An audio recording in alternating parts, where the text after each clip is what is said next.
Halo jagoannya mama, kamu udah besar ya? Beberapa orang telah menyebutmu dewasa. Meski menurut kamu, dewasa masih remang-remang. Sebab saat kamu tengah sendirian, ada aja sesuatu yang membuat pipimu kembali basah. Terlebih lagi tatkala malam, kamu paling suka mengurung diri dalam kamar dan menangis sejadi-jadinya. Satu lagi, teruntuk kamu yang suka banget sama hujan. Beberapa di antaranya juga gemar sekali menyambut mendung. Soalnya, kamu terbiasa menitipkan tangismu di tiap tetes air hujan. Sekedar alasan aja kalau kamu suka hujan. Padahal hanya ingin menangis tanpa pengetahuan semesta. Hebat ya kamu. Si anak pertama yang paling bisa bohongin diri sendiri. Yang selalu bilang, aku gak apa-apa kok mah. Padahal sedang demam. Oh iya, ini juga untuk kamu yang sering bilang, aku masih punya uang kok mah. Padahal masih kepikiran buat bayar kosan bulan depan. Di usia 20-an, emang usia yang gampang-gampang susah sih. Gampang ngomongnya, ngejalaninnya setengah mati. Soalnya, di usia itu kamu udah mulai mikir soal masa depan dengan taruhan umur orang tuanya kamu. Fase yang kerap kali disebut orang-orang sebagai fase dewasa. Saat dimana kamu yang gak nangis lagi hanya karena minta dibeliin mainan sama mama. Evolusi tangismu sedikit lebih unik. Bagaimana tidak saat air matamu jatuh dan kamu udah kehabisan suara. Saat itu kamu ingin hilang dari dunia ini. Kamu ingin bersembunyi sejauh mungkin. Tapi ternyata takdir tetap menemukan kamu. Ya, semustahil itu berlari menjauhi luka. Hai, si anak pertama yang jago banget berpura-pura. Apa kabar? Beban di pundakmu semakin menggunung. Ada harapan, tujuan, cita-cita dan banyak hal yang menyumbat isi kepalamu. Gak tahu pengen cerita kemana. Ya udah, sini ceritanya sama aku. Tulis aja di kolom komentar. Luapin aja semuanya. Tapi janji ya, setelahnya kamu harus lebih kuat. Karena kamu udah kepingin bahagiain orang tua kamu, bukan? Adik-adik kamu juga masih butuh banget sama kamu. Jadi jangan kenapa-napa. Kasihan tuh dengan mereka. Ingat gak kata-kata ibumu? Yang dia inginkan tidak banyak kok dari kamu. Ia hanya ingin anaknya sukses dan hidup bahagia bersama keluarga kecilnya kelak. Dia gak minta kok untuk ditemenin di masa tuanya. Tapi kamu harusnya tahu diri. Orang tua selalu melihat kamu layaknya bayi mungilnya yang lucu. Mau segede apapun kamu gak akan pernah kekurangan kasih sayang dari mereka. Oh iya, aku mau ingetin kalau ada sosok yang paling hebat meredam rasa cintanya dalam kata-kata. Orang yang paling bisa nyembunyiin rasa rindunya sama kamu. Sepintas dia lelaki kuat yang ternyata diam-diam bertanya kabarmu. Kamu tahu siapa? Kita menyebutnya ayah. Dia yang lebih memilih menggandeng tanganmu ketimbang menggendong dirimu saat kamu masih kecil. Sebab ia memberimu gambaran mengenai dunia yang kau jajaki saat ini. Dia juga selalu bilang gak apa-apa, meski saat terbaring lemah. Yang selalu bermandikan keringat agar kamu bisa beli baju baru di hari lebaran. Lelaki yang kiranya mustahil mendengar ia mengeluh.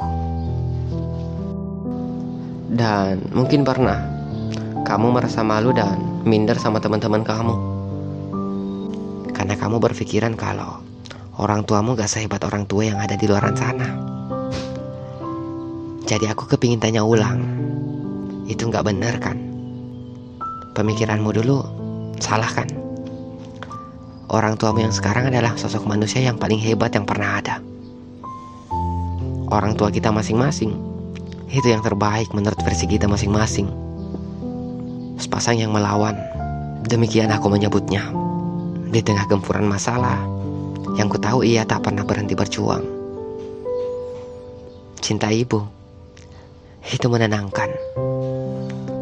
Karena di setiap keluhan kita, ia hadir meyakinkan bahwa semua akan baik-baik saja. Dan tentang cinta ayah, itu menguatkan. Karena di saat kita hampir menyerah, ia hadir meyakinkan bahwa kamu bisa menghadapinya. Dengan itu, saya mau ngajak kalian untuk berterima kasih kepada sosok mereka. Oh iya, teruntuk kamu, si anak perempuan yang hidup meski berkali-kali telah dimatikan. Anak perempuan yang menangis di setiap malamnya. Anak perempuan yang masih selalu gagal untuk menjadi dirinya sendiri. Yang sampai hari ini masih bingung untuk menemukan apa definisi bahagia yang sejati. Gak niat pengen istirahat sebentar. Aku tahu tubuhmu benar-benar capek. Kamu juga tengah menyembunyikan luka dari orang-orang di sekitar. Itu bukan hal yang mudah. Terlebih sekarang kamu sedang menahan sesuatu, bukan? Dan sebisa mungkin kamu merahasiakan sakit hatimu pada dunia. Ya, mesti sekilas ini hanya untuk membiasakan diri saja. Takutnya dikira cengeng. Padahal kamunya kuat, ya kan? Mungkin kamu sering tertawa di depan banyak orang, seolah tidak ada beban pikiran yang kamu hadapi. Tapi itu semua emang nggak ada lagi ruang untuk kamu menangis. Ingat ya, posisi anak pertama itu harus sering mengalah. Karena kamu menopang banyak harapan orang tua. Kamu yang sekarang juga harus selalu siap buat menampung segala cerita. Meski di kepalamu kadang udah terlalu penuh. Capek soalnya. Ya, tapi kamu harus selalu siap untuk menjadi dewasa. Dan sebetulnya wajar kalau kamu menenteng banyak harapan. Karena kamu adalah pembuka jalan untuk adik-adikmu nanti. Yang kuat ya. Kamu harus jadi contoh dan panutan buat mereka. Makanya kamu harus jadi orang yang bisa diandalkan. Nggak semua orang bisa seperti itu. Berusaha untuk sempurna itu hampir mustahil. Dituntut oleh keadaan untuk bisa tegar, walaupun untuk berdiri saja rasanya udah nggak mampu. Dipaksa baik-baik saja, padahal rasanya penuh beban dan amarah. Lucu bukan? Dunia seakan mengharuskan kamu untuk berdamai dengan keadaan, sementara kehidupan membunuhmu secara perlahan. Otakmu diperas, hatimu ditikam, tapi kamu harus tetap tertawa di depan orang-orang. Gak boleh mempertontonkan kesedihan di hadapan orang banyak. Makanya, kuat gak kuat, ya harus kuat. Kamu itu anak perempuan. Masa gara-gara masalah kecil aja kamu nangis di kamar sendirian? Udah ya, mata kamu udah bengkak. Anak perempuan harus kuat, sabar menjalani hidup yang seperti hampir semuanya selalu tentang luka. Keluar rumah untuk pura-pura bahagia, pulang ke rumah untuk menangis sendirian. Hanya seorang anak perempuan pertama yang mencoba menangis tanpa mengeluarkan suara, yang capek dengan fisik dan mental karena gak ada yang peduli sama sekali. Kamu yang sering menyalahkan diri sendiri atas apa yang terjadi, padahal kamu bisa menguatkan orang lain. Tapi ternyata selalu gagal untuk menguatkan diri sendiri. Ini tentang anak perempuan pertama yang kini sedang mencari arah kemana harusnya ia pergi. Anak perempuan yang tengah mencari tempat di mana harusnya ia berada. Anak perempuan pertama yang sedang berpikir apa sebetulnya yang terjadi pada dirinya. Ini tentang anak perempuan pertama yang sedang berusaha menemukan tempat ternyaman, yang ternyata di dunia mimpi pun gak ada yang ia temukan. Oh iya, aku mau tebak. Kamu itu ingin banget rasanya menjadi wanita manja, tapi nyatanya kamu anak perempuan yang sudah terlatih pada kekuatan fisik dan mentalnya kamu. Kamu tidak merindukan sesuatu saat dimana kamu bebas berlarian ke sana kemari. Setelah capek, kamu hanya butuh istirahat. Ya, dengan tidur kala itu. Definisi istirahat dewasa adalah menyeka air mata, menambah luka, lalu menidurkan tubuh dan berjanji semua akan baik-baik saja. Menjadi dewasa bukan sesuatu yang remeh, karena bukan fisik saja yang harus tegap, tapi mental harus jauh lebih siap. Dewasa seperti samar-samar. Kalau dilihat ke belakang, kadang pengen jadi anak kecil lagi. Tapi mau gimana lagi?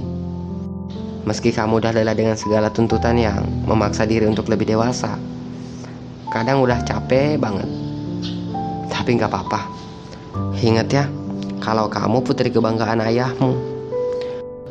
Mungkin banyak banget rasa kecewa di hatimu, tapi itu gak akan sembuh kalau kamu terus mengurung diri. Ayo, lebih giat lagi. Banyak mimpi yang masih bergelantungan. Semangat ya.